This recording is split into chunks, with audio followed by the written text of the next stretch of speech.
Aprecio mucho a José Ramón Cosío, ministro en retiro de la Suprema Corte de Justicia de la Nación, que me haya aceptado esta llamada. Querido José Ramón, ¿cómo estás? Buenas tardes. Hola Joaquín, ¿cómo estás? Muy buenas tardes.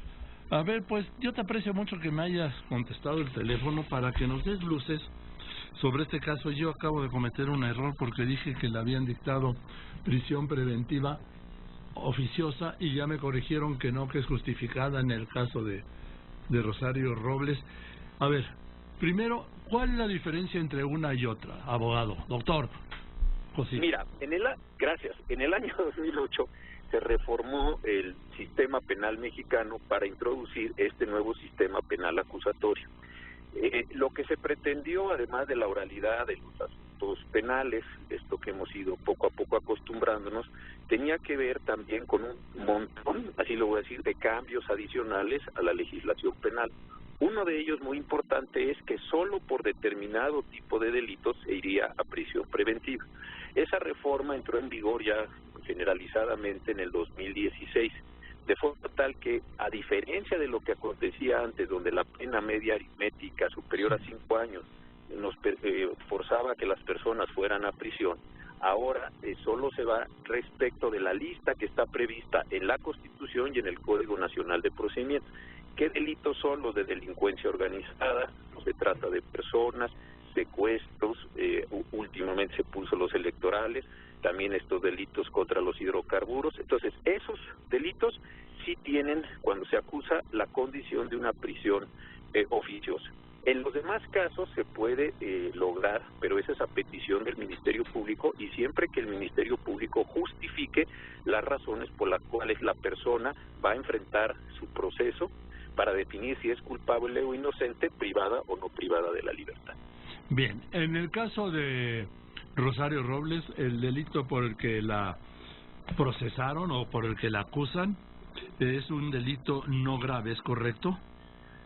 Así es un uso indebido de atribuciones y facultades, no es, puede ser grave en términos sociales, en términos económicos, pero no es de estas características de la prisión oficiosa de acuerdo con lo que prevé la Constitución y prevé también el Código Nacional de Procedimientos.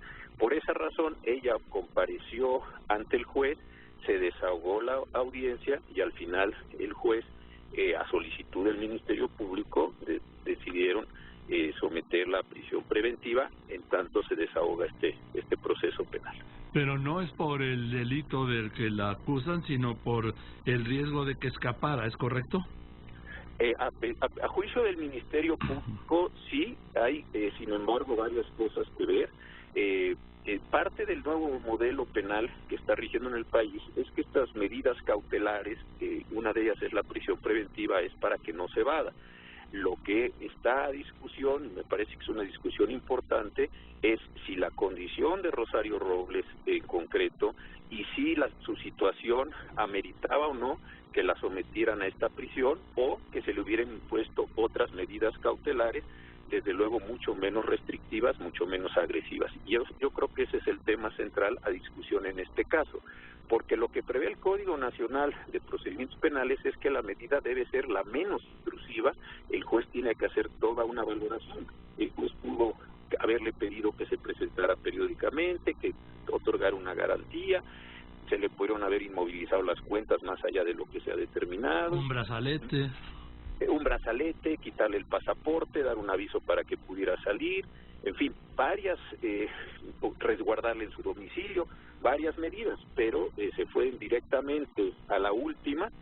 Tiene un cierto sentido de gradualidad el artículo, se fueron a la última y la dejaron con prisión preventiva, insisto, para determinar su culpabilidad o su inocencia. Creo que eso es lo que el foro, la academia, todos estamos discutiendo en este momento, si era realmente necesaria esa medida o pudieron haber habido medidas previas, preventivas, en este mismo sentido. Ahora estoy hablando con el ministro en retiro de la Corte, José Ramón Cosío. José Ramón, en este caso, pues a todos los mexicanos nos dejarían en una indefensión, porque este argumento de que todos nos podemos escapar y merece esta prisión preventiva, pues nos deja indefensos, ¿no? Mira, francamente, yo creo que sí fue una medida, como opinión personal. Yo ya no estoy en la Suprema Corte, yo soy ahora profesor en la Universidad Nacional y en el Colegio de México, entonces desde esa posición opino. Hay una idea de la proporcionalidad y efectivamente me parece, de lo que ha salido en los medios, la idea de la licencia o que tenía un pase de abordar para un vuelo en Costa Rica, con toda franqueza me parece que no son esas las condiciones, con retirar el pasaporte, con inclusive establecer algunas medidas restrictivas de su libertad que pueden parecer muy violentas, pero desde luego son mucho menos violentas que tener a la persona detenida. Y como tú lo dices bien, la filosofía, lo voy a decir así, de todo el sistema es que las personas enfrentemos los procesos en libertad.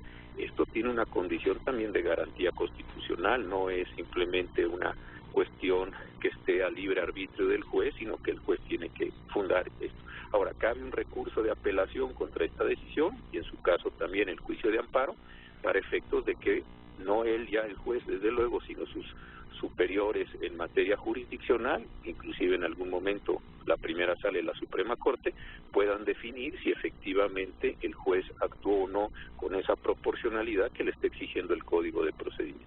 Yo lo que apunto, ministro en retiro Cosío, es esto: ya se estableció un precedente, porque este es un precedente. Sí. Y entonces yo quiero retomar lo que dijo uno de los abogados de Rosario Robles, que señaló, no, de haberlo sabido, mejor le digo que se vaya, pues como le dijeron que se fuera a Emilio Lozoya, ¿no?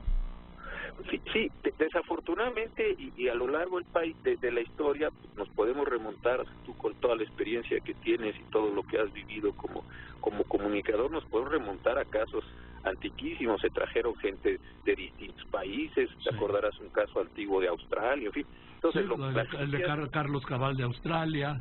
Exactamente, ¿no? El divino Ángel Rodríguez de Mallorca. Exacto, entonces pues toda la gente iba porque tenían este temor, porque tenía una condición donde casi en automático ibas a prisión. Yo creo que sí se van pervirtiendo los mecanismos, porque lo que se trata es que la persona esté en libertad, vaya al proceso, no se sustraiga, como decimos, a la acción de la justicia y por supuesto que esté ahí en posibilidades de comparecer. Y por eso hay nada menos 16 fracciones para que se vaya modulando todo lo que se le puede poner. Se le puede poner vigilancia a la persona, en fin, te digo lo del pasaporte, órdenes de restricción de movilidad, etcétera, pero sí creo que esto manda una señal muy mala, porque como lo han dicho los abogados, de haber sabido, pues entonces le pedimos que se esconda y ya que tengamos las suspensiones y todo eso, vamos, o no se presentan a la audiencia y eso desde luego generaría que tuvieran que tomar otro tipo de medidas. Sí creo que para el modelo en general de justicia que estamos tratando de construir muy penosamente, muy trabajosamente, sí no es un buen precedente. Bien, pues, pero sí quedan recursos, ¿no? Quedan recursos, hay apelación y amparo, sí, y está claramente señalada casi después de esto de las medidas, contra todas estas decisiones cabe la apelación, seguramente ya estarán trabajando en ellos los abogados, y después quedará también la condición del amparo, pues para que precisamente se revise si ese grado de peligrosidad o esa condición de sustracción era realmente tan amenazante o se puede imponer y modular con otro tipo de restricciones a la movilidad de la persona. Sí, porque de la gradualidad de 1 a 16 posibilidades, el juez se fue a la más dura, la 16, ¿es correcto? Exactamente, tal cual. En fin, pues vamos a ver qué es lo que pasa, José Ramón, y te aprecio muchísimo que nos hayas dado luces sobre este tema con tu claridad, ¿sí? Gracias, como siempre, muchos saludos. Le mando un abrazo, muchas gracias. El ministro en retiro de la Suprema Corte de Justicia de la Nación, José Ramón Cosío, explicando que el juez tiene 16 pasos, hay una gradualidad de 16 pasos, y que el juez Delgadillo Padierna, él no lo mencionó, yo lo menciono, se fue a la más dura, la prisión. Bueno, voy a ir a los anuncios, ¿sí? Y después de los anuncios, que por cierto hay recursos, se lo puede recurrir y también se puede amparar.